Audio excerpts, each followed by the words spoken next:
ಶ್ರೀ ಗಣಪತಿ ಶಾರದಾ ಗುರುಭ್ಯೋ ನಮಃ. ನನ್ನ ಮಣ್ಣು ಮಾತನಾಡುತ್ತದೆ, ನನ್ನ ಸಮಾಧಿ ಸಮಾಧಾನ ಕೊಡುತ್ತದೆ. ನನ್ನನ್ನು ಶರಣೆಂದರೆ ಮುಂದೆ ದಾರಿದ್ರ್ಯವೆಂಬುದಿಲ್ಲ. ನನ್ನ ನೆನೆಯಲು ಸರ್ವ ಸಂಪದಗಳು ದೊರೆಯುತ್ತದೆ. ನಾನು ಭಕ್ತಿ ಕೋರುವವರಿಗೆ ಭಕ್ತಿ, ಮುಕ್ತಿ ಕೋರುವವರಿಗೆ ಮುಕ್ತಿಯನ್ನು ಪ್ರಸಾದಿಸುತ್ತೇನೆ. ಶ್ರೋತೃಗಳಿಗೆ ಹಂಸಕವಿ ವಿರಚಿತ ಶ್ರೀ ದತ್ತ ಭಾಗವತದ 7ನೇ ಭಾಗ, ಉತ್ತರಕಾಂಡ, ಪಂಚಮ ಸ್ಕಂದ, ಶ್ರೀ ಸಾಯಿ ಚರಿತಾಮೃತದಲ್ಲಿ ಬಾಬಾರ ಭಿಕ್ಷಾ ಪದ್ಧತಿ, ತಾತ್ಯಾಕೋತೆ ಪ್ರಸಂಗ, ಮಹಲ್ಸಾಪತಿಯಂತೆ ಶ್ಯಾಮ ಪಂಡಿತರು ಕೂಡ ಬಾಬಾರ ಭಕ್ತರಾದದ್ದು, ಬಾಬಾರವರ ದಿನಚರಿ ಹಾಗೂ ಅವರು ವೈದ್ಯರಾಗಿ ಸೇವೆಗೈದದ್ದು, ಖಂಡಯೋಗ ನಿಪುಣ ಸಾಯಿಬಾಬಾ ಮತ್ತು ಗೂಳಿಯ ಪ್ರಸಂಗ, ಅತ್ತ ಬಾಬಾ ಹಾವಿನ ವಿಷಹರಣ ಮಾಡಿದ್ದು ಎಂಬ 5ನೆಯ ಅಧ್ಯಾಯಕ್ಕೆ ಸ್ವಾಗತ. ಓಂ ದತ್ತಾಯ ನಮಃ. ಬಾಬಾರವರು ಮಸೀದಿಯಲ್ಲಿ ಇರುವಾಗಲೂ ದಿನಾಲೂ ಊರೊಳಗೆ ಹೋಗುತ್ತಿದ್ದರು. ಅವರಿಗೆ ಭಿಕ್ಷೆಯನ್ನು ನೀಡುವವರೇ ಧನ್ಯರು. ಒಂದೊಂದು ದಿನ ಅವರು ಬಹಳ ಹೊತ್ತಿನವರೆಗೆ ಭಿಕ್ಷೆಯನ್ನು ಬೇಡುತ್ತಿದ್ದರು. ಆದರೆ ಅವರಿಗೆ ಆಹಾರ ಪದಾರ್ಥಗಳ ಚಾಪಲ್ಯವಿರಲಿಲ್ಲ. ಅವರು ಭಿಕ್ಷೆ ಬೇಡಿ ತಂದದ್ದನ್ನು ಭಕ್ತರಿಗೆ ಹಂಚಿಬಿಡುತ್ತಿದ್ದರು. ಅಲ್ಲದೆ ಉಳಿದುದನ್ನು ತಾನು ತಿನ್ನುವಾಗ ನಾಯಿ, ಬೆಕ್ಕು, ಕಾಗೆಗಳು ಬಂದು ಇವರೊಂದಿಗೆ ತಿನ್ನುತ್ತಿದ್ದವು. ಆದರೆ ಬಾಬಾ ಅವುಗಳನ್ನು ಎಂದೂ ಕೂಡ ಓಡಿಸದೆ ಅವಕ್ಕೆ ತನ್ನ ಕೈಯಿಂದಲೇ ತಿನ್ನಿಸುತ್ತಿದ್ದರು. ಶಿರಡಿಯಲ್ಲಿ ಇವರನ್ನು ಕೆಲವರು ಹುಚ್ಚರೆಂದು ಕರೆದರೆ ಕೆಲವರು ಮಹಾತ್ಮರೆಂದು ಭಾವಿಸಿ ಗೌರವಿಸುತ್ತಿದ್ದರು. ಅತ್ತ ತಾತ್ಯ ಕೋತೆಯವರ ತಾಯಿ ಬಾಯಿಜಾಬಾಯಿಯು ಮಾತ್ರ ಈ ತಿರುಕನೆ ದೇವರ ಅವತಾರವೆಂದು ತಿಳಿದು ಆರಂಭದಲ್ಲಿ ಅವರಿರುವಲ್ಲಿಗೆ ಊಟ ಹುಡುಕಿಕೊಂಡು ಹೋಗಿ ಊಟ ಬಡಿಸಿ ಬರುತ್ತಿದ್ದಳು. ಬಾಬಾ ಊರಲ್ಲಿ ಬಂದು ನೆಲೆಸಿದಾಗಿನಿಂದ ಆಕೆಯ ಕಷ್ಟ ತಪ್ಪಿತು. ತಾತ್ಯಾಕೋತೆ ಹಾಗೂ ಮಹಲ್ಸಾಪತಿಯು ಸಾಯಿಬಾಬಾನಲ್ಲಿ ಬಹಳ ಭಕ್ತಿಯನ್ನು ಇರಿಸಿಕೊಂಡಿದ್ದರು. ಇದು ಸುಮಾರು 14 ವರ್ಷ ಪರ್ಯಂತ ಸಾಗಿತ್ತೆಂದು ತಿಳಿದು ಬರುತ್ತದೆ. ಹೀಗಿರಲು ತಾತ್ಯಾಕೋತೆ ಪಾಟೀಲನು ಒಂದು ದಿನ ಕೋಪರಗಾವದ ಪೇಟೆಗೆ ಹೋಗಬೇಕಾಗಿದ್ದರಿಂದ ಗಡಿಬಿಡಿಯಲ್ಲಿ ಮಸೀದಿಗೆ ಬಂದು ಬಾಬಾರವರಿಗೆ ನಮಸ್ಕರಿಸಲು ಬಾಬಾ ಸ್ವಲ್ಪ ತಡೆ ಎನ್ನುವರು. ಆದರೆ ತಾತ್ಯಾನು ಬಾಬಾರ ಮಾತುಗಳನ್ನು ಆಲಿಸದೆ ಹೊರಡಲು ಸಿದ್ಧನಾಗುವನು. ಅಷ್ಟರಲ್ಲಿ ಬಾಬಾ, ಹೇ ತಾತ್ಯ, ಜೊತೆಗೆ ಶ್ಯಾಮನನ್ನಾದರೂ ಕರೆದುಕೊಂಡು ಹೋಗು ಎನ್ನುವರು. ಇದನ್ನು ಲೆಕ್ಕಿಸದ ತಾತ್ಯ ಟಾಂಗ ಏರಿ ಹೊರಟೆ ಬಿಡುವನು.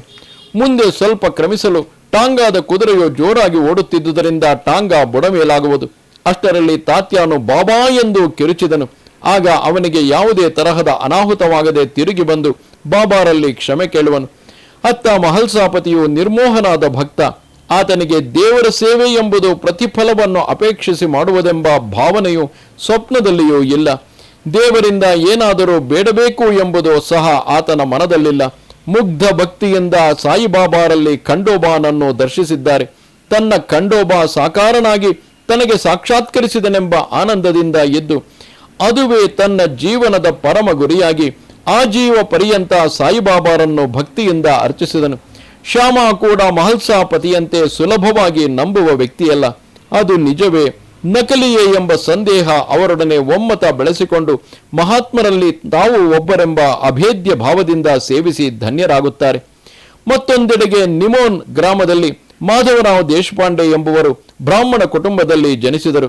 ಆದರೆ 2 ವರ್ಷದ ಮಗುವಿದ್ದಾಗ ಅವನ ತಂದೆ ನಿಮೋನ್ ಗ್ರಾಮವನ್ನು ಬಿಟ್ಟು ಶಿರಡಿ ಗ್ರಾಮಕ್ಕೆ ಬಂದು ನೆಲೆಸಿದರು. ಅವರದು ಬಹಳ ಸಂಪ್ರದಾಯದ ಕುಟುಂಬ. ಮಾಧವರಾವರ ತಾಯಿಯಾದ ವಣಿಯು ಮಹಿಮಾನ್ವಿತ ಶಕ್ತಿರೂಪಿಣಿಯಾದ ಸಪ್ತಶೃಂಗಿ ದೇವಿಯ ಭಕ್ತಳು. ಅವರದು ಬಹಳ ದೊಡ್ಡ ಕುಟುಂಬ. ಸಂಕಟ ಆಪತ್ತಿನಲ್ಲಿ ದೇವಿಯನ್ನು ಮನದಲ್ಲಿ ಬೇಡಿಕೊಳ್ಳುವಳು. ಕುಟುಂಬ ದೊಡ್ಡದಾದರೂ ಸಂಪಾದನೆ ಕಡಿಮೆಯೇ. ಮಾಧವರಾವ್ ಹೆಚ್ಚಿನ ವಿದ್ಯಾಭ್ಯಾಸ ಮಾಡಲಾಗದುದಕ್ಕೆ ಇದುವೇ ಕಾರಣ. ಹೆಚ್ಚಿನ ಓದಿಗಾಗಿ ಅವಕಾಶವಿರಲಿಲ್ಲ. 5ನೆಯ ತರಗತಿಯ ನಂತರ ಅಧ್ಯಾಪಕ ಪರೀಕ್ಷೆ ಬರೆದು ಶಿರಡಿಯಲ್ಲಿ ಉಪಾಧ್ಯಾಯ ವೃತ್ತಿಗೆ ಮಾಧವರಾವ ಸೇರಿಕೊಂಡ. ಗ್ರಂಥಗಳನ್ನು ಓದಬೇಕೆಂಬ ಆತನ ಹಂಬಲ ದಾಹ ಬತ್ತಲಿಲ್ಲ. ಎಲ್ಲವನ್ನು ತರಿಸಿ ಓದಲು ಶಕ್ತರಾಗಿರಲಿಲ್ಲ. ಶಿರಡಿಯಲ್ಲಿ ಉಪಾಧ್ಯಾಯ ವೃತ್ತಿ ಮಾಡುತ್ತಾ ರಾತ್ರಿ ವೇಳೆ ಪಾಠಶಾಲೆಯಲ್ಲಿಯೇ ತಂಗುವರು. ಬಹುಶಃ ಮನೆಯಲ್ಲಿ ಸ್ಥಳದ ಅಭಾವವೋ ಅಥವಾ ಮನೆಯ ಸಮಸ್ಯೆಗಳಿಂದ ಕೊಂಚವಾದರೂ ಮನಸ್ಸಿಗೆ ನೆಮ್ಮದಿ ನೀಡಲು ಈ ರೀತಿ ಮಾಡಿರಬಹುದು. ಸಾಯಿಬಾಬಾರು ಮಸೀದಿಯನ್ನು ಪ್ರವೇಶಿಸಿ ದ್ವಾರಕಾಮಾಯಿ ಎಂದು ಹೆಸರಿಟ್ಟು ಶಿರಡಿ ಗ್ರಾಮದಲ್ಲಿ ಭಿಕ್ಷಾಟನೆ ಮಾಡುತ್ತಾ ರಾತ್ರಿ ವೇಳೆ ದೀಪಗಳನ್ನು ಬೆಳಗಿಸಿ ಮಹಲ್ಸಾಪತಿ, ಭಾಗೋಜಿ, ತಾತ್ಯಾರ ಜೊತೆ ಮಲಗುವ ಪದ್ಧತಿ. ಬಾಬಾರು ತಮ್ಮಲ್ಲಿ ತಾವೇ ಮಾತನಾಡಿಕೊಳ್ಳುವುದು, ಮುಸ್ಲಿಂ ಭಕ್ತಿಗೀತೆಗಳನ್ನು ಹಾಡುವುದು, ಕಬೀರರ ದೋಹಾಗಳನ್ನು ಮೆಲುಕು ಹಾಕುವುದು ಇವೆಲ್ಲವೂ ನಡೆಯುತ್ತಿತ್ತು. ಮಾಧವರಾವರ ಪಾಠಶಾಲೆಯ ಕಿಟಕಿಯಿಂದ ನೋಡಿದರೆ ಮಸೀದಿಯಲ್ಲಿ ಇರುವ ಬಾಬಾ ಅವರ ಚರ್ಯಗಳು ಸ್ಪಷ್ಟವಾಗಿ ಗೋಚರಿಸುತ್ತಿತ್ತು. ಮಸೀದಿಯಲ್ಲಿ ಒಬ್ಬ ಹುಚ್ಚ ಫಕೀರನಿದ್ದಾನೆಂಬ ಭ್ರಮೆಯು ಶಿರಡಿ ವಾಸಿಗಳಲ್ಲಿ ಇದ್ದಂತೆ ಮಾಧವರಾವ್ಗೂ ಇತ್ತು. ಆಗಿನ ಪರಿಸ್ಥಿತಿಯಲ್ಲಿ ಮಕ್ಕಳನ್ನು ಶಾಲೆಗೆ ಕಳುಹಿಸಲೇಬೇಕೆಂಬ ನಿಯಮವನ್ನು ಪಾಲಿಸಲಾಗದ ತಾಯಿ ತಂದೆಯರು ಬಡತನದ ಬೇಗೆಯಿಂದ ಸಂಪಾದನೆಗಾಗಿ ಪಶುಗಳನ್ನು ಮೇಯಿಸಲು ಮಕ್ಕಳ ಕೂಲಿಯಿಂದಲೋ ಜೀವನ ನಡೆಸುತ್ತಿದ್ದರು. ಹಾಗಾಗಿ ಶಾಲೆಗೆ ಬರುವ ಮಕ್ಕಳಿಗೆ ಅಕ್ಷರ ಜ್ಞಾನವೂ ಕಡಿಮೆ ಇರುತ್ತಿತ್ತು. ಹೀಗಿರಲು ಒಂದು ದಿನ ಮಾಧವರಾವ್ ಚಾವಡಿಯಿಂದ ಬರುತ್ತಿರಲು ಗಾಡ್ಗಿಲ್ ಎಂಬ ದೊಡ್ಡ ಅಧಿಕಾರಿಯು ತನ್ನ ಪರಿವಾರದೊಂದಿಗೆ ಶಿರಡಿಗೆ ಬಂದನು. ಇಲ್ಲಿಯ ಮಸೀದಿಯಲ್ಲಿ ಮಹಾತ್ಮನಾದ ಒಬ್ಬ ವ್ಯಕ್ತಿ ಇದ್ದಾನಂತೆ, ತೋರಿಸುವಿರಾ ಎಂದು ಮಾಧವರಾವರನ್ನು ಕೇಳಿದರಂತೆ. ಮಾಧವರಾವ್ ನಕ್ಕು ವಿನೋದದಿಂದ, ನೀವು ತಿಳಿದಿರುವಂತಹ ಮಹಾತ್ಮನಾರು ಶಿರಡಿಯಲ್ಲಿಲ್ಲ. ಇಲ್ಲಿ ಮಸೀದಿಯಲ್ಲಿ ಹುಚ್ಚ ಫಕೀರನು ಇದ್ದಾನೆ. ಸದಾ ಕಾಲವು ಗಾಳಿಯಲ್ಲಿ ಕೈಗಳನ್ನು ತಿರುಗಿಸುತ್ತಾ ಏನೋ ಸನ್ನೆ ಮಾಡುತ್ತಾ ತನ್ನಲ್ಲಿ ತಾನೇ ಮಾತಾಡಿಕೊಳ್ಳುತ್ತಾನೆ. ಒಂದೊಂದು ಸಲ ಹಿಂದಿ, ಮರಾಠಿ, ಸಂಸ್ಕೃತ, ಇಂಗ್ಲಿಷ್ ಭಾಷೆಗಳಲ್ಲಿ ಯಾವುದೋ ಮಾತುಗಳನ್ನು ಆಡುತ್ತಾ ಓಡಾಡುವುದನ್ನು ನಾನು ಕಂಡಿದ್ದೇನೆ. ನನಗೆ ಆಶ್ಚರ್ಯವಾಗುವುದೇನೆಂದರೆ ಈ ಹುಚ್ಚನಿಗೆ ಇಷ್ಟು ಭಾಷೆಗಳು ಬರಲು ಹೇಗೆ ಸಾಧ್ಯ? ಆತನನ್ನು ನೀವೇನು ನೋಡುವುದು, ಹೋಗಿ ಎಂದರು. ಆದರೂ ಮಾಧವರಾವ್ ಅವರನ್ನು ವಿಚಾರಿಸಿ ಬಾಬಾರ ಬಳಿಗೆ ಬಂದರು. ಅವರ ಜೊತೆಗೆ ಕುತೂಹಲದಿಂದ ಬಂದ ಮಾಧವರಾವ್ ಅವರನ್ನು ಕಂಡು ಬಾಬಾರವರು ಕೋಪದಿಂದ, ಅರೆ, ಈ ಹುಚ್ಚ ಫಕೀರನೊಂದಿಗೆ ನಿನಗೇನು ಕೆಲಸ ಶ್ಯಾಮ ಎಂದರು. ಆ ಕ್ಷಣ ಎಂತಹುದೋ!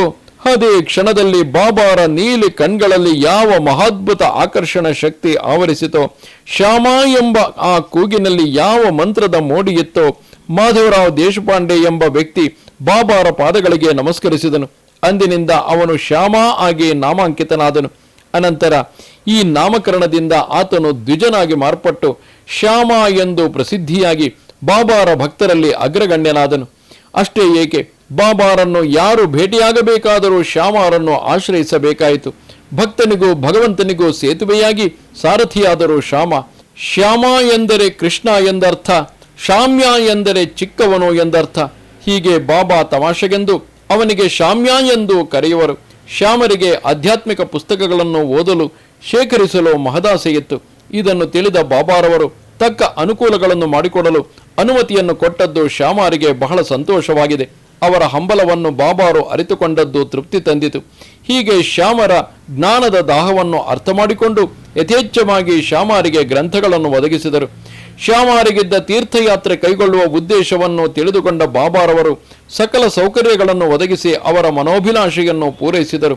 ಬಾಬಾರವರ ಪ್ರತಿನಿಧಿ ಶ್ಯಾಮ ಎಂದು ಭಕ್ತರು ಅಪಾರ ಭಕ್ತಿ ವಿಶ್ವಾಸಗಳನ್ನು ತೋರಿಸಿದರು. ಶ್ಯಾಮರನ್ನು ಕೃತಾರ್ಥರನ್ನಾಗಿ ಮಾಡಿದರು. ಬಾಬಾ ಕಲ್ಪಿಸಿದ ಈ ಅವಕಾಶಗಳನ್ನು ಕಂಡು ಶ್ಯಾಮ ಸಂಕೋಚಗೊಂಡು ತಾನು ಬಾಬಾರ ಬಗ್ಗೆ ವಿನೋದ ಮಾಡಿದ್ದನ್ನು ಜ್ಞಾಪಿಸಿಕೊಂಡು ಬಾಬಾರ ಪಾದ ಪದ್ಮಗಳಲ್ಲಿ ತಲೆಯಿಟ್ಟು ಕ್ಷಮಿಸಬೇಕೆಂದು ಬೇಡಿಕೊಂಡರು. ಇದು ಕ್ಷಮಿಸುವುದಲ್ಲ ಶ್ಯಾಮ, ಮಾರ್ಗದರ್ಶನ ಮಾತ್ರ ಎಂದರು ಬಾಬಾ. ಸಾಯಿಬಾಬಾ ಮಹಾತ್ಮರೇ ಅಲ್ಲವೇ, ಯಾಕೆ ನಮಸ್ಕರಿಸಬೇಕು? ಇಂತಹ ಅನೇಕ ಸಂದೇಹಗಳಿಗೆ ಎಡೆಮಾಡಿಕೊಡುತ್ತಿದ್ದ ಶ್ಯಾಮರ ಮನಸ್ಸು ಒಮ್ಮೆಲೆ ಬಾಬಾ ಸಾನ್ನಿಧ್ಯ, ಅವರ ಮಹಿಮೆಯ ಸಾಕ್ಷಾತ್ಕಾರ ಇವುಗಳಿಂದ ಪ್ರೇರಣೆಯಾಗಿ ಅವರ ಸೇವೆಗೆ ಟೊಂಕ ಕಟ್ಟಿ ನಡೆಯಲು ಪರೋಕ್ಷವಾಗಿ ಗೋಚರಿಸಿದ ಕ್ಷಣವದು. ತಕ್ಷಣವೇ ಅವರ ಉಪಾಧ್ಯಾಯ ವೃತ್ತಿಗೆ ರಾಜೀನಾಮೆ ಕೊಟ್ಟು ಬಂದರು. ಸಾಯಿಬಾಬಾ ಆಶ್ರಯದಲ್ಲಿ ತಮ್ಮ ಕುಟುಂಬ ಸಮೇತ ಇರಲು ನಿರ್ಧರಿಸಿದರು. ಬಾಬಾರ ದರ್ಶನಕ್ಕಾಗಿ ಬರುತ್ತಿದ್ದ ಭಕ್ತಾದಿಗಳ ಕೋರಿಕೆಗಳನ್ನು ಸಹನೆಯಿಂದ ಆಲಿಸಿಕೊಂಡು ಬಾಬಾ ಕೊಟ್ಟ ಪರಿಹಾರವನ್ನು ಭಕ್ತರಿಗೆ ರವಾನಿಸುತ್ತಿದ್ದರು. ಬಾಬಾರ ದರ್ಶನಕ್ಕಾಗಿ ಬಂದವರಿಗೆ ಸಮಯ ಒದಗಿಸಿಕೊಡುತ್ತಿದ್ದರು. ಸಾಯಿಬಾಬಾರ ಪ್ರತಿನಿಧಿಯಾಗಿ ಗೌರವಿಸಲ್ಪಟ್ಟು ಅದನ್ನು ತಮ್ಮ ಭಾಗ್ಯವೆಂದು ಶ್ಯಾಮ ದಕ್ಷತೆಯಿಂದ ಮಾಡುತ್ತಿದ್ದರು. ಭಕ್ತ ಭಗವಾನರಿಗೆ ಸೇತುವೆಯಾಗಿ ಈ ರೀತಿ ಉನ್ನತ ಗೌರವಕ್ಕೆ ಪಾತ್ರರಾದರು. ಯಾರಿಂದಲೂ ಕಿಂಚಿತ್ತು ಪ್ರತಿಫಲವನ್ನು ಅಪೇಕ್ಷಿಸದ ವ್ಯಕ್ತಿಯವರು. ಯಾರನ್ನು ಯಾಚಿಸದೆ ಹಿಂಸಿಸದೆ ಬಾಬಾರ ಆಜ್ಞೆಯ ಅನುಗ್ರಹವೆಂದು ಭಕ್ತಿಯಿಂದ ಭಾವಿಸಿ ಹಾಗೆಯೇ ಜೀವಿಸಿದರು. ಅತ್ತ ಭಕ್ತ ಮಹಲ್ಸಾಪತಿಯು ಬಾಬಾರನ್ನು ಭಗವಾನ್ ಎಂದು ಕರೆದರೆ ಶ್ಯಾಮರವರು ಬಾಬಾರನ್ನು ದೇವ ಎಂದು ಎನ್ನುತ್ತಿದ್ದರು. ಮಹಲ್ಸಾಪತಿಯನ್ನು ತಮ್ಮ ನಿರ್ಮೋಹ ಭಕ್ತನೆಂದು ಸನ್ಮಾನಿಸಿದರೆ ಶ್ಯಾಮರನ್ನು ಕೃಷ್ಣ, ಶಾಮ್ಯ ಎಂದು ಪ್ರೀತಿಯಿಂದ ಕರೆವರು ಬಾಬಾ. ದೈವಂ ಮಾನುಷ ರೂಪೇಣ ಎನ್ನುತ್ತಾರೆ ಹಿರಿಯರು. ದೇವರು ತಾನಾಗಿಯೇ ನಿರಾಕಾರನಾಗಿ ಮಾನವ ಲೋಕದಲ್ಲಿ ನಿಲ್ಲಲಾರನು. ನಿಂತರೂ ಮಾನವರು ಅವನನ್ನು ಗುರುತಿಸಲಾರರು. ಆದ್ದರಿಂದಲೇ ಆತನಿಗೊಂದು ಶರೀರವೂ ಬೇಕು. ಅದು ಕೇವಲ ಸಾಧಾರಣ ಶರೀರವಲ್ಲ. ಎಷ್ಟೋ ಜನ್ಮಗಳ ಸುಕೃತದಿಂದ ಜೀವನ್ಮುಕ್ತರಾಗಿ ಸೇವಾ ಭಾವವೆಂಬುದು ರಾಗರಂಜಿತವಾಗಿ ಮಹತ್ವಪೂರ್ಣವಾಗಿರಬೇಕು. ಆಗಲೇ ಇಂತಹ ಮಹಾತ್ಮರಾಗಿ ಅವತರಿಸುತ್ತಾರೆ. ಶಿರಡಿಯಲ್ಲಿ ದ್ವಾರಕಾಮಾಯಿ ಎಂದು ತಾನೇ ನಾಮಕರಣ ಮಾಡಿದ ಶಿಥಿಲಗೊಂಡ ಮಸೀದಿಯಲ್ಲಿ ಸಾಯಿಬಾಬಾ ಮಂಗಳ ಸ್ವರವಾದರು. ಮೊದಲಿಗೆ ಈ ಅನಾರೋಗ್ಯಗಳನ್ನು ಓಡಿಸಿ ಬಿಡುವುದು ಹೇಗೆ? ವೈದ್ಯನಾಗಿ ಶಾರೀರಿಕ ಆರೋಗ್ಯವನ್ನು ಸರಿಪಡಿಸಿದರೆ ಭವರೋಗಕ್ಕೆ ನಂತರ ಔಷಧಿಯನ್ನು ಕೊಡಬಹುದು. ಭವರೋಗಕ್ಕೆ ಔಷಧಿಯನ್ನು ಕೊಡುವವರು ಯಾರು? ಅವರು ಏತಕ್ಕಾಗಿ ಭೂಮಿಗೆ ಬಂದಿಳಿದಿರುವರು? ನರಜನ್ಮದ ವಿಶಿಷ್ಟತೆ ಏನು ಎಂದು ಅವರು ತಿಳಿದುಕೊಳ್ಳುವಂತೆ ಮಾಡಬೇಕು. ಅದಕ್ಕಾಗಿಯೇ ಸಾಯಿಬಾಬಾ ವೈದ್ಯೋ ನಾರಾಯಣೋ ಹರಿ ಎಂಬ ಸೂಕ್ತಿಯ ಪ್ರಕಾರ ಶರೀರೇ ಜರ್ಜರೇ ಭೂತೆ ವ್ಯಾಧಿಗ್ರಸ್ತೆ ಕಳೆಯಬರೆ ಔಷಧಂ ಜಾಹ್ನವಿ ತೋಯಂ ವೈದ್ಯೋ ನಾರಾಯಣೋ ಹರಿಹಿ ಎಂಬಂತೆ ಈ ಶರೀರವು ಶಿಥಿಲವಾದಂತೆಲ್ಲ ವ್ಯಾಧಿಗೆ ಒಳಪಟ್ಟಾಗ ಸಾವು ಸಮೀಪಿಸಿದ್ದರೆ ಔಷಧಿಯಾಗಿ ಉಪಯುಕ್ತವಾದುದು ಗಂಗಾಜಲ ಮಾತ್ರ. ಶ್ರೀಮನ್ನಾರಾಯಣನೇ ವೈದ್ಯನು ಮತ್ತು ಆತನ ನಾಮ ಜಪವೊಂದೇ ಔಷಧಿ. ವೈದ್ಯರಾಗಿ ಅವತರಿಸಿದ್ದಾರೆ ಸಾಯಿಬಾಬಾ. ವನಮೂಲಿಕೆಗಳಿಂದ ಔಷಧಿಗಳನ್ನು ತಯಾರಿಸುವರು. ರೋಗಿಗಳಿಗೆ ಮನಸ್ಸಿನಲ್ಲಿ ಬಾಬಾ ತಮ್ಮಲ್ಲಿ ಒಬ್ಬರು ಎಂಬ ಭಾವನೆಯನ್ನು ಬೆಳೆಸಿದರು. ಆತ್ಮೀಯತೆ ಬೆಳೆಸಿ ಸಮಸ್ಯೆಗೆ ಪರಿಹಾರ ತೋರುವರು. ಗೌರವ ಆದರಗಳು ಬೆಳೆಯುವುದು ಹೀಗೆ. ಚಿಕಿತ್ಸೆಗೆ ಏನನ್ನೂ ನಿರೀಕ್ಷಿಸದೆ ಶಾರೀರಿಕ ರೋಗಗಳನ್ನು ವಾಸಿ ಮಾಡಲು ಉಚಿತ ಔಷಧಿಗಳನ್ನು ಕೊಡುವ ವೈದ್ಯರು ಬಾಬಾರೆಂದು ಜನರು ಆನಂದಪಟ್ಟರು. ಬಾಬಾರವರು ಈ ರೀತಿ ಜನಾನುರಾಗಿಯಾದರು. ಶಿರಡಿ ಪ್ರಜೆಗಳಿಗೆ ವೈದ್ಯರಾಗಿ ತಮ್ಮನ್ನು ಪರಿಚಯಿಸಿಕೊಂಡರು. ಇನ್ನು ಬಾಬಾರವರ ದಿನಚರಿ ಹೇಗಿತ್ತೆಂದರೆ, ಉದಯದಲ್ಲಿ ಎದ್ದು ಬಾಬಾ ಮಸೀದಿಯ ಮೆಟ್ಟಿಲಿಳಿದು ಮಸೀದಿಯ ಶಿಥಿಲವಾದ ಗೋಡೆಗಳ ಪಕ್ಕಕ್ಕಿರುವ ದೊಡ್ಡ ಶಿಲೆ ಅಂದರೆ ಬಂಡೆಯ ಮೇಲೆ ಕುಳಿತುಕೊಳ್ಳುವರು. ಸ್ವಲ್ಪ ಹೊತ್ತಿನ ನಂತರ ಮಸೀದಿಗೆ ಬಲಕ್ಕಿರುವ ವಿಶಾಲವಾದ ಬಯಲು ಪ್ರದೇಶದಲ್ಲಿ ಮುಳ್ಳು ಗಿಡ ಪೊದೆಗಳ ಮಧ್ಯೆ ಇರುವ ಸಣ್ಣದಾದ ಕಾಲುದಾರಿಯಲ್ಲಿ ನಡೆಯುತ್ತಾ ಮಾರುತಿ ಆಲಯದ ಬಳಿ ಸ್ವಲ್ಪ ವೇಳೆ ನಿಂತು ಪಂಚಭೂತಗಳೊಂದಿಗೆ ಮಾರುತಿಯೊಂದಿಗೆ ಏನೋ ಸಂಭಾಷಿಸುತ್ತಿರುವಂತೆ ಸಂಜ್ಞೆ ಮಾಡುತ್ತಾ ನಿಂತು ಬಿಡುವರು. ಅಲ್ಲಿಯೇ ಗುರುಸ್ಥಾನವಾದ ಬೇವಿನ ಮರದ ಬಳಿ ಬಂದು ಕುಳಿತು 10 ನಿಮಿಷಗಳು ಮೌನದಿಂದ ಧ್ಯಾನ ಮಾಡುತ್ತಾ ಎದ್ದು ಬಿಡುವರು. ತದನಂತರ ಮಹದೇವ, ಶನಿ, ಗಣಪತಿ ಮಂದಿರಗಳ ಹತ್ತಿರ ತುಸು ಹೊತ್ತು ನಿಲ್ಲುವರು. ಅಲ್ಲಿಂದ ಲೇಂಡಿ ತೋಟದೊಳಗೆ ಹೋಗುವರು. ಅದು ಬಹಳ ದೊಡ್ಡ ವನಪ್ರದೇಶ. ಮಹಾವೃಕ್ಷಗಳು, ವಿಧ ಹೂಗಳು, ಮುಳ್ಳು ಪೊದೆಗಳು, ಬಳ್ಳಿಗಳು, ಲತಾ ಕುಂಜಗಳು ಸಮೃದ್ಧಿಯಾಗಿವೆ. ಬಾಬಾ ಅಲ್ಲಿ ಏನು ಮಾಡುವವರೋ ತಿಳಿಯದು. 1 ಗಂಟೆಯ ನಂತರ ಹೊರಗಡೆ ಬರುವರು. ಕಾಲು ನಡಿಗೆಯಲ್ಲಿ ಬಹಳ ದೂರ ನಡೆಯುವರು. ಮಸೀದಿಗೆ ಬಂದು ಧುನಿಯಲ್ಲಿ ಕಟ್ಟಿಗೆ ಹಾಕಿ ಜೋಳಿಗೆ ಹಿಡಿದು ಕಾಸಾವನ್ನು ಬಲಗೈಯಲ್ಲಿಟ್ಟುಕೊಂಡು ಭಿಕ್ಷೆಗೆ ಹೊರಡುವರು. ಹೀಗಿರಲು ಒಂದೊಂದು ದಿನ ನೀಮ್ಗಾವಿಗೂ ಹೊರಡುವರು.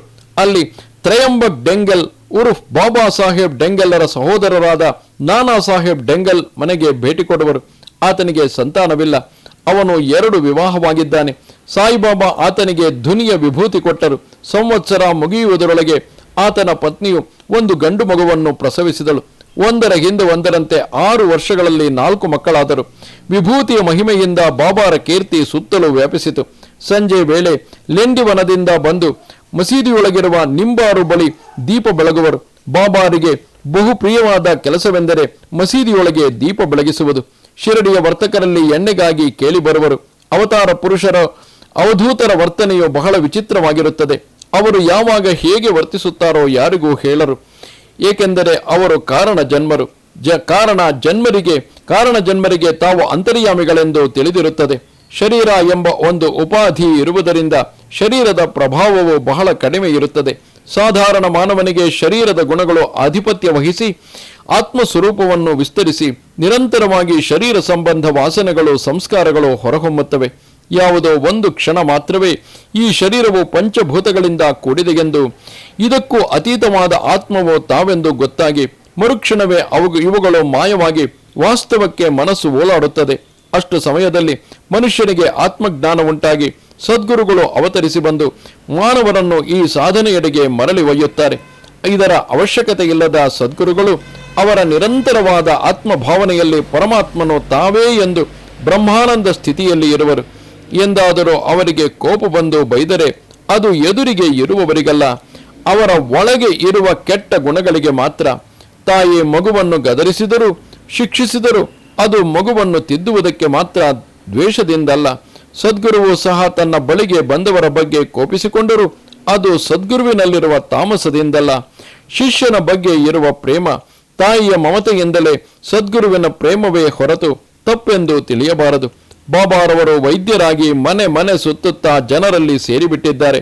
ಒಂದು ವಿಚಿತ್ರ ರೀತಿಯಲ್ಲಿ ಕಾಯಿಲೆಗೆ ಬೇಕಾದ ವೈದ್ಯವನ್ನು ಬಿಟ್ಟು ಪರಸ್ಪರ ವಿರುದ್ಧವಾದ ಉಲ್ಬಣವಾಗುವಂತಹ ಔಷಧೋಪಚಾರ ಮಾಡಿ ಗುಣ ಮಾಡುವರು. ಸಾಮಾನ್ಯ ವ್ಯಕ್ತಿಗಳು ಹಾಗೆ ಮಾಡಿದಲ್ಲಿ ರೋಗಿಯು ಅಂತ್ಯ ಕಾಣುವುದು ಖಚಿತವಿದೆ. ಈ ಚಮತ್ಕಾರವನ್ನು ಬಾಬಾ ಏಕೆ ಮಾಡುವರು? ಅದುವೇ ಪಾಮರರಿಗೆ ಮಹಾತ್ಮರ ಬಗೆಗೆ ಭಕ್ತಿ ಮೂಡಿಸುವ ವಿಧಾನ. ಭಗವತ್ ಸಾನ್ನಿಧ್ಯವು ಏನೆಂದು ತಿಳಿಯದವರಿಗೆ ತಾನಾಗಿಯೇ ಅದು ದೊರೆಯುತ್ತದೆ. ಇದು ಅಪಾರ ಕಾರುಣ್ಯ ತುಂಬಿದ ದೈವಲೀಲೆ. ಅಣಿಮಾದಿ ಅಷ್ಟಸಿದ್ಧಿಗಳು ಮಹಾತ್ಮರನ್ನು ಸುತ್ತುವರೆದಿರುತ್ತದೆ. ಅದು ಅವರಲ್ಲಿ ಲೀನವಾಗಿರುತ್ತದೆ. ಆದರೆ ಮಹಾತ್ಮರಾದವರು ಅವುಗಳನ್ನು ಯಾವಾಗಲೂ ಉಪಯೋಗಿಸುವುದಿಲ್ಲ. ಬಾಬಾ ಒಂದು ದಿನ ಲೇಂಡಿ ವನಕ್ಕೆ ಹೋಗಲು ತಯಾರಾದರು. ದಾರಿಯಲ್ಲಿ ರೈತರು ಹೊಲದಲ್ಲಿ ಕೂಲಿಗಳಿಂದ ಕೆಲಸ ಮಾಡಿಸುತ್ತಿದ್ದುದನ್ನು ಬಾಬಾ ಕಂಡರು. ಗಂಡು ಹೆಣ್ಣು ಆಳುಗಳೆಲ್ಲ ಪೈರನ್ನು ಕೊಯ್ಯುತ್ತಿದ್ದರು. ಇಷ್ಟರಲ್ಲಿ ಮಳೆ ಶುರುವಾಗಿದೆ. ಅವರಲ್ಲಿ ಒಬ್ಬಳು ತನ್ನ ಮಗುವನ್ನು ಮರದ ಕೊಂಬೆಗೆ ಸೀರೆಯಲ್ಲಿ ಜೋಲಿ ಕಟ್ಟಿ ಮಗುವನ್ನು ಮಲಗಿಸಿ ಬಂದಿದ್ದಳು. ಮಳೆ ಬಂದಾಗ ತಕ್ಷಣ ಜ್ಞಾಪಕ ಬಂತು. ಜೋರಾದ ಮಳೆಯಲ್ಲಿ ಒಂದು ಮಂಟಪಕ್ಕೆ ಓಡಿದಳು. ಅಸಹಾಯಕ ಸ್ಥಿತಿಗೆ ಬಾಬಾ ಎಂದು ಜೋರಾಗಿ ಅತ್ತಳು. 5 ತಿಂಗಳ ಹಸುಗೂಸು ಏನಾಯಿತೋ ಎಂದು ಪ್ರಲಾಪಿಸಿದಳು. ಆಶ್ಚರ್ಯ! ದೂರದಲ್ಲಿ ಲೇಂಡಿ ತೋಟದಿಂದ ಬಾಬಾ ತಮ್ಮ ಕೈಗಳನ್ನು ಆ ವೃಕ್ಷದವರೆಗೂ ಚಾಚಿ ಅಂಗೈಗಳೆರಡನ್ನು ಕೊಡೆಯಂತೆ ಮಗುವಿನ ಮೇಲಿಟ್ಟು ಅಷ್ಟು ಪ್ರದೇಶದಲ್ಲಿ ಮಳೆ ಬೀಳದಂತೆ ಅಡ್ಡವಾಗಿಟ್ಟುಕೊಂಡರು.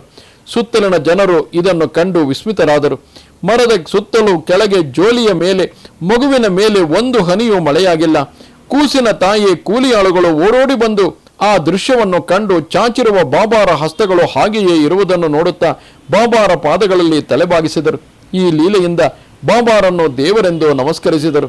ಎಂದಿನಂತೆ ಬಾಬಾ ಲೇಂಡಿ ತೋಟಕ್ಕೆ ಹೊರಟರು. ಸುತ್ತಲೂ ವೀಕ್ಷಿಸುತ್ತಾ ಬಾವಿಯ ಹತ್ತಿರ ಬಂದರು. ಅಲ್ಲಿ ಕುಳಿತು ಬಾಬಾ ತಮ್ಮ ಕರುಳನ್ನು ಪೂರ್ತಿ ಹೊರಗೆ ತೆಗೆದು ನೀರಿನ ಮಡಕೆಯಲ್ಲಿ ತೊಳೆದು ಅಲ್ಲಿದ್ದ ಗಿಡಗಳ ಮೇಲೆ ಹರವಿದರು. ಇದಕ್ಕೆ ಧೌತಿ ಯೋಗವೆಂದು ಕರೆಯುತ್ತಾರೆ. ಅಮೋಘವಾದ ಯೋಗ ಪರಿಪಕ್ವತೆ ಹೊಂದಿದ ಮಹಾಯೋಗೀಶ್ವರರಿಗೆ ಮಾತ್ರ ಇದು ಸಾಧ್ಯ. ಇತರರಿಂದ ಇದು ಸಾಧ್ಯವಾಗದು. ಈ ಕ್ರಿಯೆಯನ್ನು ಊರಿನವರು ಕೆಲವರು ಗಿಡ ಮರ ಪೊದೆಗಳ ಮಧ್ಯೆ ಅವಿತುಕೊಂಡು ವೀಕ್ಷಿಸುತ್ತಿದ್ದರು. ಆಶ್ಚರ್ಯದಿಂದ ಊರಿನವರು ಈ ಸಂಗತಿಯನ್ನು ಗ್ರಾಮದೊಳಗೆ ಎಲ್ಲರಿಗೂ ತಿಳಿಸಿದರು. ಬಾಬಾರವರು ಯೋಗ ಪುರುಷರೆಂದು ಜನರು ನಂಬಿದರು. ಗ್ರಾಮವನ್ನು ಕಾಯುವ ಅಪ್ಪಾ ಭಿಲ್ ಎಂಬುವನು ಒಂದು ರಾತ್ರಿ ಗಸ್ತು ತಿರುಗುತ್ತಾ ಮಸೀದಿಯ ಬಳಿಗೆ ಬಂದನು. ಅಲ್ಲಿ ಸಾಯಿಬಾಬಾರವರ ಶರೀರವು 4 ಖಂಡಗಳಾಗಿ ಮಸೀದಿಯ 4 ಮೂಲೆಗಳಲ್ಲಿ ಇದ್ದುದನ್ನು ಕಂಡು ಭಯಭ್ರಾಂತನಾಗಿ ಈ ವಿಷಯವನ್ನು ಗ್ರಾಮಾಧಿಕಾರಿಗೆ ತಿಳಿಸಲು ಓಡಿದನು. ಬಾಬಾ ಬಹುಶಃ ಹತ್ಯೆಗೊಳಗಾಗಿ ತನಗೂ ಹತ್ಯೆಗೂ ಸಂಬಂಧ ಕಲ್ಪಿಸಿ ಶವವನ್ನು ಖಂಡಗಳಾಗಿ ಕಂಡ ಮೊದಲ ವ್ಯಕ್ತಿ ತಾನೆಂದು ಸಾಕ್ಷಿಗಾಗಿ ತನ್ನನ್ನೇ ಸಿಕ್ಕಿಸಿಬಿಡುವರೆಂದು ತನ್ನನ್ನು ಕರೆಯಬಹುದೆಂಬ ಭಯದಿಂದ ಮನೆಗೆ ಬಂದು ಮಲಗಿಬಿಟ್ಟನು. ರಾತ್ರಿಯೆಲ್ಲ ನಿದ್ದೆ ಬಾರದೆ ಆತಂಕದಲ್ಲಿ ಹೊರಲಾಡಿದನು. ಅಪ್ಪಾ ಭಿಲ್ ಕಳವಳದಿಂದ ಎದ್ದು ಮನೆಯಲ್ಲೇ ತಿರುಗುತ್ತಾ ರಾತ್ರಿ ಕಳೆದನು. ಬ್ರಿಟಿಷ್ ಸರ್ಕಾರವು ತನ್ನನ್ನು ಕೋರ್ಟ್ಗೆ ಎಳೆದು ಹಿಂಸಿಸಬಹುದು, ಉದ್ಯೋಗ ಹೋಗಬಹುದು.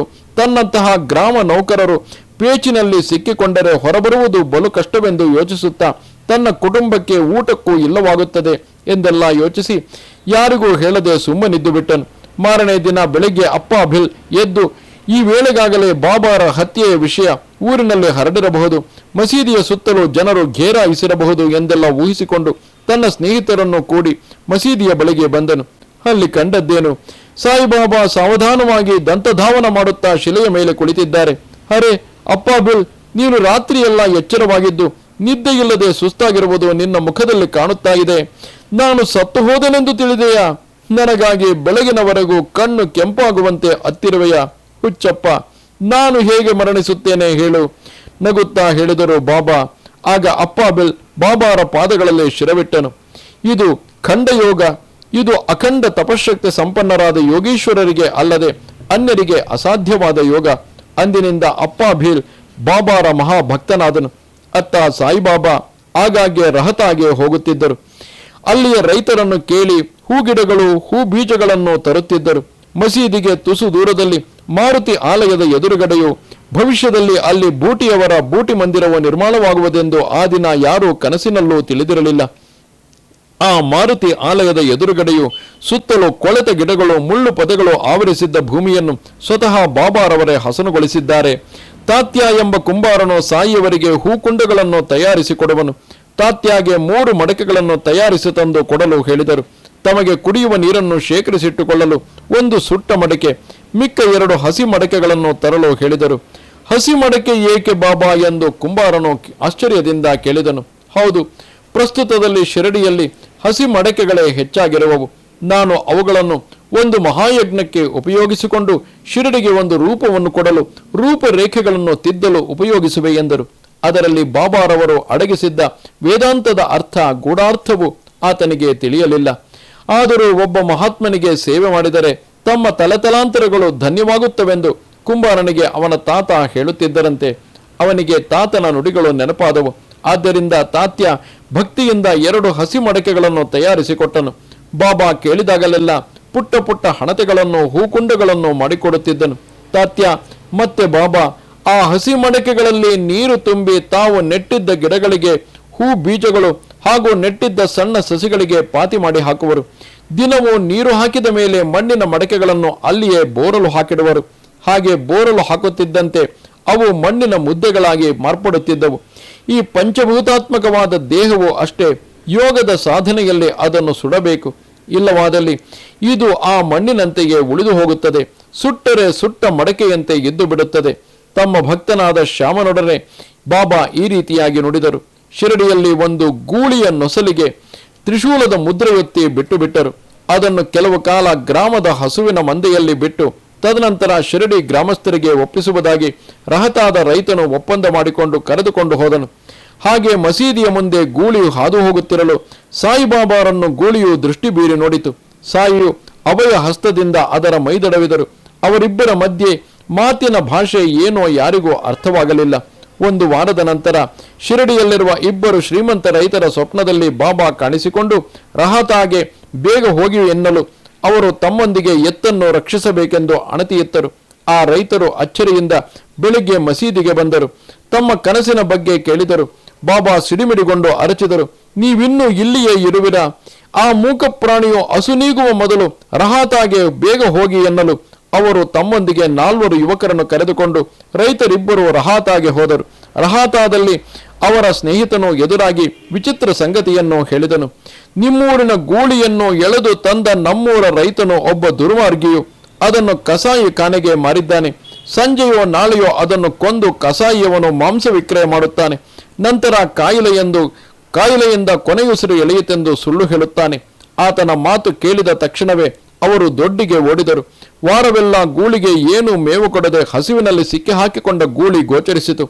ಊರಿನ ಪಂಚಾಯಿತಿ ಕಟ್ಟೆಯಲ್ಲಿ ಆ ರೈತನಿಗೆ ಜುಲ್ಮಾನೆ ಹಾಕಿಸಿ ಗೂಳಿಯನ್ನು ಶಿರಡಿಗೆ ಕರೆತಂದರು.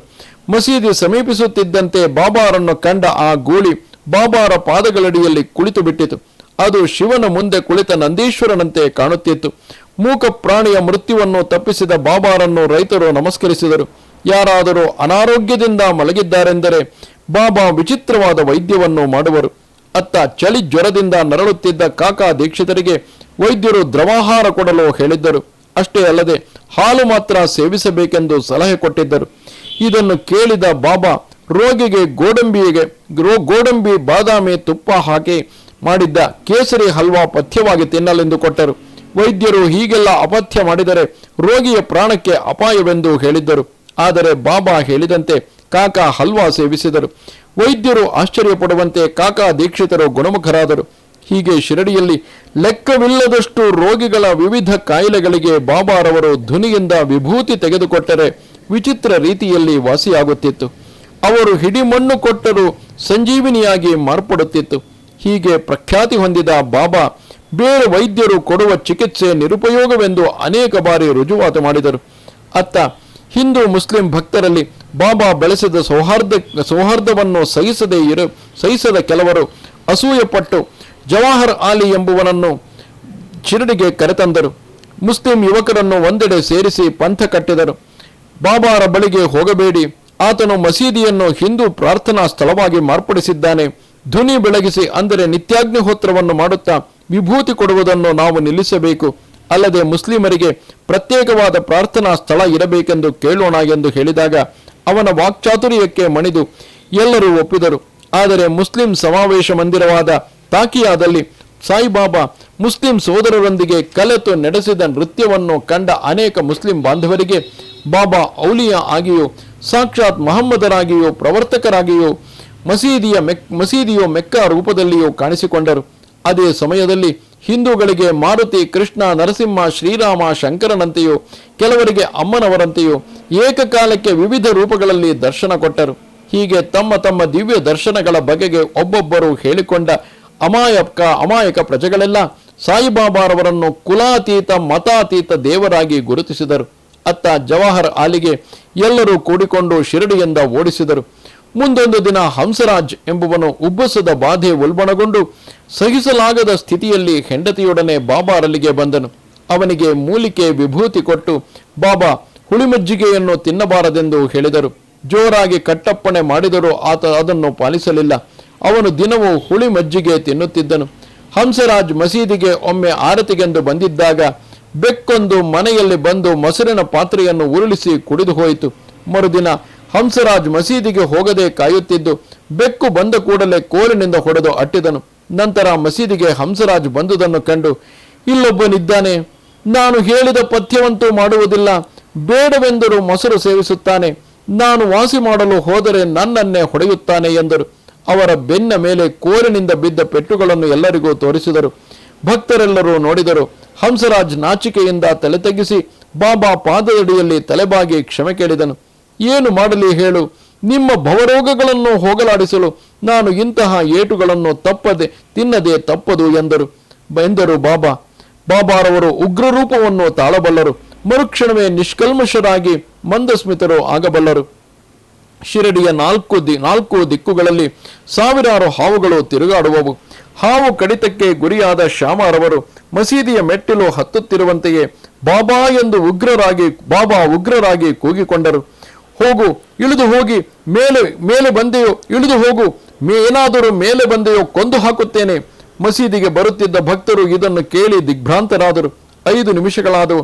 ಶ್ಯಾಮ ಮೇಲೆ ತಲೆ ಎತ್ತಿ ನೋಡಿದರು. ಬಾಬಾರವರು ಮೆಟ್ಟಿಲು ಇಳಿದು ಬಂದು ಶ್ಯಾಮರ ಕೈ ಹಿಡಿದು ಮಸೀದಿಯೊಳಗೆ ಕರೆದುಕೊಂಡು ಹೋದರು. ಮೆಲುದನಿಯಲ್ಲಿ ಬಾಬಾ ಹೇಳಿದರು, ನಾನು ಉಗ್ರನಾಗಿದ್ದು ನಿನ್ನ ಮೇಲೆ ಅಲ್ಲ ಶ್ಯಾಮ, ನಿನ್ನ ಮೇಲೆ ಹೊಂಚು ಹಾಕಿದ ಆ ಮೃತ್ಯುವನ್ನು ಎಂದರು. ಮತ್ತೊಂದೆಡೆಗೆ ಮಗನಿಗೆ ಹಾವು ಕಡಿದಿದೆ ಎಂದು ನೊಂದ ತಾಯಿ ಮಸೀದಿಗೆ ಕರೆದುಕೊಂಡು ಬಂದಳು. ಬಾಬಾ ಮೌನದಿಂದ ನೋಡಿ ಸುಮ್ಮನೆ ಕುಳಿತು ಬಿಟ್ಟರು. ಮಗು ಸಾವನ್ನಪ್ಪಿತು. ಬಾಬಾರನ್ನು ಕೆಟ್ಟದಾಗಿ ದೂಷಿಸುತ್ತಾ ಆ ತಾಯಿ ಹೊರಟು ಹೋದಳು. ಶ್ಯಾಮರಿಗೂ ಇದು ಅರ್ಥವಾಗಲಿಲ್ಲ. ಭಕ್ತರು ಸುಮ್ಮನೆ ಇರಲಾಗದೆ ಕೇಳಿಯೇ ಬಿಟ್ಟರು. ಬಾಬಾ ಹುಡುಗನ ಮರಣವನ್ನು ತಡೆಯಲಿಲ್ಲ ಏಕೆ? ಆತನ ದೇಹವು ಇನ್ನೂ ಉತ್ತಮವಾದ ಜನ್ಮಕ್ಕೆ ಸಿದ್ಧವಾಗಲಿದೆ. ಈ ಬಡತನದಲ್ಲಿಯೇ ಅವನು ಕೊಳೆಯಬೇಕೆ ಎಂದು ಬಾಬಾ ಕೇಳಿದರು. ಇದು ಯಾರಿಗೂ ಅರ್ಥವಾಗಲಿಲ್ಲ. ಆದರೆ ಅವನ ತಾಯಿ ಮಾತ್ರ ಹುಚ್ಚ ಫಕೀರನೆಂದು ಪಕ್ಷಪಾತಿ ಎಂದು ಬೈದಳು. ಅತ್ತ ಕ್ಷಯರೋಗದಿಂದ ಬಳಲುತ್ತಿದ್ದ ಒಬ್ಬ ಯುವಕನನ್ನು ಕರೆದುಕೊಂಡು ಅವನ ಪತ್ನಿ ಸಾಯಿಬಾಬಾರವರ ಪಾದಗಳಿಗೆ ನಮಿಸಿದರು. ಬಾಬಾರವರು ಮೌನವಾಗಿಯೇ ಇದ್ದರು. ಅವನು ಸಾವನ್ನಪ್ಪುವವರೆಗೂ ಅವರ ಬಂಧುಗಳಿಗೆ ಬಾಬಾ ಸ್ವಪ್ನದಲ್ಲಿ ಕಾಣಿಸಿಕೊಂಡು ಯುವಕನ ಕೊಳೆತು ಹೋಗಿದ್ದ ಶ್ವಾಸಕೋಶಗಳನ್ನು ತೋರಿಸುತ್ತಾ, ಈತನನ್ನು ನಾನು ಬದುಕಿಸಿದ್ದರೆ ಕುಟುಂಬವೆಲ್ಲ ದುಃಖ ಪಡುತ್ತಿತ್ತು, ಅವರುಗಳಿಗೂ ಈ ರೋಗ ಅಂಟಿಕೊಳ್ಳುತ್ತಿತ್ತು. ಈಗ ಹೇಳಿ, ನಾನು ಮಾಡಿದ್ದು ಸರಿಯೋ ಅಥವಾ ತಪ್ಪೋ ಎಂದರು ಬಾಬಾ. ಎಲ್ಲರೂ ಮೌನ ವಹಿಸಿದರು. ಹೀಗೆ ಶಿರಡಿಯಲ್ಲಿ ತಮ್ಮ ಕಣ್ಣೆದುರಿಗೆ ಹುಚ್ಚ ಫಕೀರನಂತೆ ಹಿಂದುವೋ ಮುಸ್ಲಿಮನೋ ತಿಳಿಯದವರಿಗೆ ಹಂಡೆಯಲ್ಲಿ ಕುದಿಯುತ್ತಿದ್ದ ಅನ್ನವನ್ನು ಬಾಬಾ ತಮ್ಮ ಕೈಗಳಿಂದ ಹಾಗೆಯೇ ಕಲಸುತ್ತಿದ್ದುದನ್ನು ಕಂಡು ಅಚ್ಚರಿಯಾಗುತ್ತಿತ್ತು. ಶಿರಡಿಯ ಸಮಸ್ತ ಜನರನ್ನು ಉದ್ಧರಿಸಬೇಕೆಂಬುದು ಅವರ ಗುರಿಯಾಗಿತ್ತು. ಅಣಿಮಾದಿ ಅಷ್ಟಸಿದ್ಧಿಗಳು ಬಾಬಾ ಸೇವೆಗೆ ಟೊಂಕ ಕಟ್ಟಿ ನಿಂತಂತಿದೆ. ಇದು ಯಾರಿಗೂ ತಿಳಿಯದಾಗಿದೆ. ತಮ್ಮ ಸಂಪದಗಳೇ ಸರ್ವಸ್ವವೆಂದು ಭಾವಿಸುವವರಿಗೆ ಮಹಾತ್ಮರ ನಿಜ ರೂಪವೋ ಅಷ್ಟು ಬೇಗ ತಿಳಿಯುವುದಿಲ್ಲ. ಅವರು ಅವತರಿಸಿದ ಕಾರ್ಯ ಬೇರೆಯೇ ಆಗಿದೆ ಎನ್ನುವಲ್ಲಿಗೆ ಈ ಅಧ್ಯಾಯವು ಮುಕ್ತಾಯವಾಗುತ್ತದೆ. ಅವಧೂತ ಚಿಂತನ ಶ್ರೀ ಗುರುದೇವದತ್ತ. ನಮಸ್ತೆ ಶಾರದೆ ದೇವಿ ಕಾಶ್ಮೀರ ಪುರವಾಸಿನಿ ತ್ವಾಮಹಂ ಪ್ರಾರ್ಥಯೇ ನಿತ್ಯಂ ವಿದ್ಯಾದಾನಂಚ ದೇಹಿಮೆ. ನಮಸ್ಕಾರ.